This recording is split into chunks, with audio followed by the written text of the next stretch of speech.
Hello Virgo, Sun, Moon, Rising, and Venus signs. Kamusta kayo? Sana po ay nasa mabuti kayong kalagayan. Welcome back po sa Star Tarot. At kung bago kayo rito, welcome din po kayo. Please subscribe, like, share my videos, and leave me a comment kung nakaresonate po kayo. Virgo, Happy New Year po sa inyong lahat. I wish you all the best in 2026. Sana po magkaroon kayo ng isang masagana, no? Bountiful, abundant, prosperous, and healthy, no, na 2026. And before I start, I would like to say hi muna, shout out sa ating beloved channel member na si @jonapayuyuyahoo.com, Clarice I453.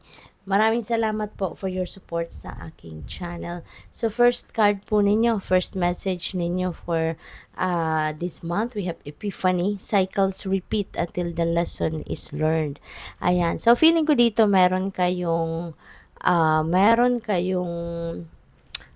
parang merong karmic cycle, no, na nangyayari dito sa buhay ninyo. At merong sitwasyon dito na paulit-ulit na bumabalik sa buhay mo. This could be something na it could be a challenging situation na rin naiisip mo, napapansin mo na, teka lang, parang paulit-ulit na lang ito. Parang paulit-ulit na lang na nangyayari, bumabalik, yung ganon, no? And until na ma-realize mo kung bakit bumabalik sa buhay mo ito. Until ma-realize mo kung bakit nangyayari ito sa buhay mo.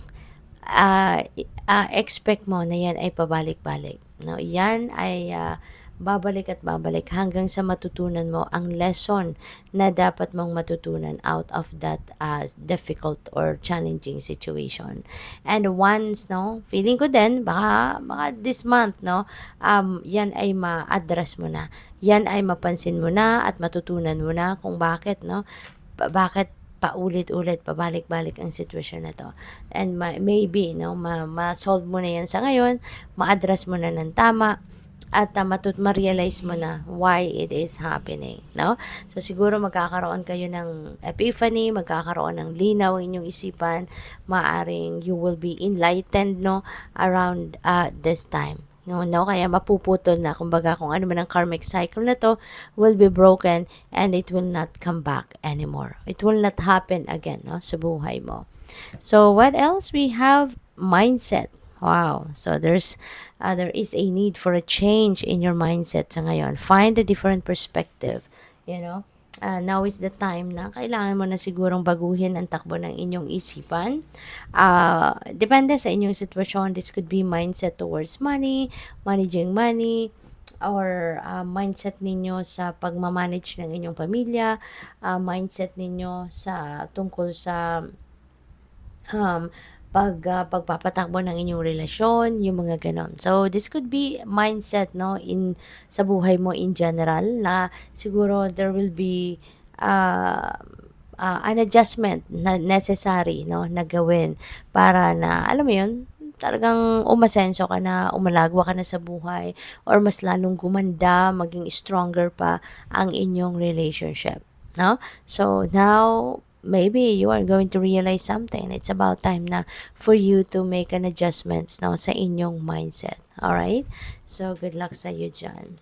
We also have serendipity. Oh, this is super cute. This is super suwerte. No? So, napakaganda. Napakaganda. Virgo, this is really a blessed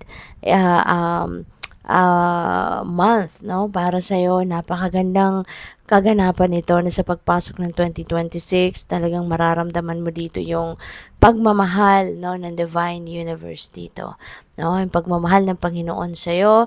There's going to be a lot of good luck, no, na po pwedeng bumalot, no, sa buhay ninyo at this time. This is going to be a time na magiging masaya kayo. There could be fulfillment, contentment, satisfaction, diba? And you will be grateful, no? You will be definitely grateful sa mga magaganap sa buhay ninyo at this time. For some of you dito, or maybe, no, for most of you, Virgo, maari, no, na meron ditong fated encounter, meron ditong makikilala kayo na siguro na isang tao, na maaaring siya yung makakatulong sa'yo na ma-achieve mo yung mga goals mo, mag-come to fruition yung mga pangarap mo. This could be someone that will guide you, or this could be someone that will inspire you, 'di ba? Na marating mo kung ano yung mga pinapangarap mo.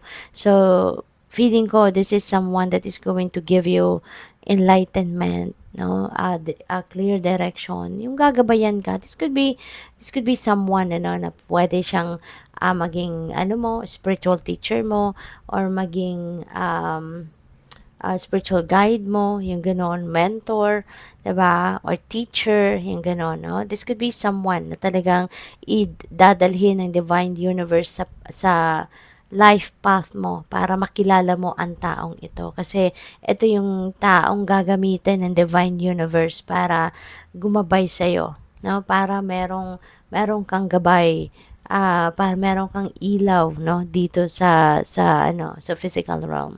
So, what else? So, good luck sa'yo dyan. What else? We have detour. Change course. Meron ditong pagbabago, no? Meron ditong change ng daan, no? Rito, maaari na meron ka na ditong clear plan of what you are going to do in 2026, but merong divine detour na pwedeng mangyari rito. Maaari, no, na yung taong itong makikilala mo, this could be the person who's going to bring you to this new path, to this detour, no? Pwedeng siya yung gagabay sa'yo, no? At susundin mo din na ito yung dapat mong puntahan, ito yung path na dapat mong tahakin, instead of the one na you have already planned about. So yun, expect, no, or you may expect a change of direction sa buhay, no, na tinatahak ninyo. Kasi maaari, no, na yung detour na to, this is divine intervention, no. This is divine intervention, at kakailanganin mo talaga dito na mag-change course kayo. Mag-change course, try a different path, at maaari, no, na yung taong ito na makikilala mo, siya yung magdadala sa'yo dito sa sitwasyon na to, na kung saan man kayo dapat mapunta, no, yung divine detour na yan, no, that is the place where you need to be around this time, okay? And maybe that is not what you are, that is not the path that you are treading right now. Kaya magkakaroon kayo ng detour, magkakaroon kayo ng redirection. Okay? And maybe that's because of the help also of the person na makikilala mo pa lang. So, tingnan natin kung ano yung mga mensahe pa para kay Virgo. And Virgo, maraming salamat, no, sa inyong pag-subscribe. And if you haven't subscribed yet, subscribe na po kayo. Okay? And also, maraming salamat sa mga hindi nag-skip ng ads. Thank you very much po for your support. At sa mga cross-watchers natin, hello po sa inyo. Welcome po kayo sa aking channel. And wise counselor. Wow. So, learnings, traditions, belonging, yun ang isa or ilan sa mga pagtutuunan din ninyo ng pansin sa ngayon. So, feeling ko talaga dito, Virgo, you are not going to stop learning. Diba? Patuloy ang pag-aaral mo, patuloy yung pagre-research mo, patuloy yung learning. No? Patuloy yung learnings ninyo. Maybe because also, talagang aside from being open to improving yourself, empowering yourself, kaya kayo nag-aaral, kaya kayo nagre-research, it's because also siguro baka isa ka ding counselor, isa ka ding mentor, no, isa ka ding spiritual guide, yung gano'n, na kailangan talaga na patuloy kang mag-aral, patuloy kang matututo, no, ng mga bagong bagay, bagong impormasyon, so that you will have laging bago, no, na mai-share mo sa ibang tao.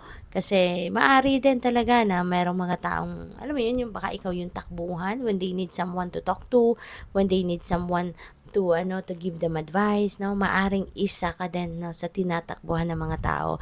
Kaya kailangan mo na kaya gusto mo, no, na marami kang bagong natututunan, para marami ka ding na i-share, no, na knowledge sa ibang tao. So we also have renewal dito. This is also a period wherein you want to change talaga, no, the course of your life. You want to change your perspective. You want to change the course of your life. Kaya this is the time na magre-reflect ka. This is the time that you are going to do some self-evaluation, reassessment of your life in general, no? Yung parang gusto mong eksaminin ngayon kung ano ang mga nangyayari sa buhay ninyo. Gusto mong eksaminin kung ano yung mga nagawa mo na before at ano ang mga naging epekto nito sa buhay mo at ano pa yung mga gagawin mo, no? Para mas mag-grow ka pa, mas mag-improve ka pa, um, para mas mag-evolve ka pa into the best version of yourself. So, maraming realizations, uh, um, maraming pagmumuni-muni at pagninilay-nilay na maaring gagawin ninyo around this time. And you know what? Marami kang matututunan and you are going to give yourself parang rebirth, no? Gusto mong parang bihisan ng bago ang buhay ninyo, no? And with those realizations, yun ang pagbabasehan mo, na kung ano pa ang mga dapat mong baguhin, ano pang parte ng buhay mo ang dapat na mas ayusin mo pa, no? So, we have Page of Water. Ayan, so napakaganda nito kasi you are going to be more, sensitive, no? And intuitive. Dati na kayong malakas ang inyong radar, dati na kayong highly intuitive and highly sensitive, but ngayon, no, you will be more, ayan, mas powerful ngayon ang inyong receptivity at you will be more sensitive and intuitive, maraming gabay, guidance, no, ang ibibigay sa inyo ng Divine Universe around this time, kaya importante na lagi ninyong tawag dito, lagi kayong mag-pay attention sa inyong intuitive messages, okay? Kasi hindi ka lagi kang binibigyan, no, or lagi kang pinapadalhan ng Divine Universe ng guidance, no? And that comes through your intuition. Okay? So, good luck sa'yo. Thank you for watching. Love and light. Namaste.